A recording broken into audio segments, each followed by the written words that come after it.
എടോ, ഭാര്യയ്ക്ക് ചെലവിന് കൊടുക്കാൻ കഴിവുള്ളവൻ എന്ത് ചെയ്യാവൂ?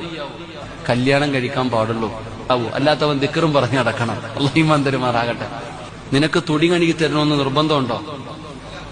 ഭർത്താവിന്റെ തുണി ഭാര്യ കഴുകി കൊടുക്കണം നിർബന്ധമുണ്ടോ?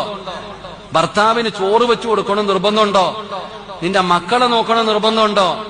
നിന്റെ വാപ്പായ്ക്കും ഉമ്മായ്ക്കും വെച്ചു വിളമ്പി തരണമെന്ന് നിർബന്ധമുണ്ടോ? വീടടിച്ചു വാരണം, പരിസരം വൃത്തിയാക്കണമെന്ന് നിർബന്ധമുണ്ടോ? ഒരു നിർബന്ധവും ഇല്ല. നീ വേണമെങ്കിൽ ആളെ നിർത്തിയിട്ട് ചെയ്തു കൊടുക്കണം. അല്ലാഹു ഈമാൻ തരുമാറാകട്ടെ. ഇതൊക്കെ ചെയ്യാൻ ആളെ നിർത്തണം. എന്നിട്ട് നീ ഓളെ നേരെ കിടന്ന് ചാടാ. ഓളത് വല്ലവും ചെയ്തു തന്നാ അത് അവളുടെ ഔദാര്യമടോ, അതൊരു ഹിദ്മത്ത്. അള്ളാഹു നമുക്ക് ഈമാൻ നൽകുമാറാകട്ടെ. അള്ളാഹ് ഈമാൻ തരുമാറാകട്ടെ. എന്നിട്ട് നിന്റെ മുമ്പിൽ വന്നിട്ട് കാക്ക റീചാർജ് ചെയ്യാൻ പൈസ ഇല്ല, കാക്ക തുണി വേണം കീറിയിക്ക, ഇങ്ങനെ നടക്കാ പുറകില്. ഓൾക്ക് ആവശ്യപ്പെട്ടതുപോലും കൊടുത്തില്ല, അർഹതപ്പെട്ടതുപോലും കൊടുക്കുന്നില്ല. അപ്പൊ ഞാൻ പറഞ്ഞു വന്നത്, ആര് പറയണം നമ്മൾ നല്ലവനാണെന്ന്? ആര് പറയണം?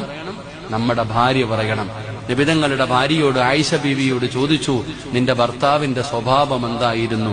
ഖാന ഖുലുഖുഹു ഖുർആൻ, എന്റെ ഭർത്താവ് ഖുർആനായിരുന്നു എന്ന് മഹദിയായ ആയിഷ ബീവി റളിയല്ലാഹു തആല. അല്ലാഹു നമുക്ക് ഈമാൻ നൽകുമാറാകട്ടെ.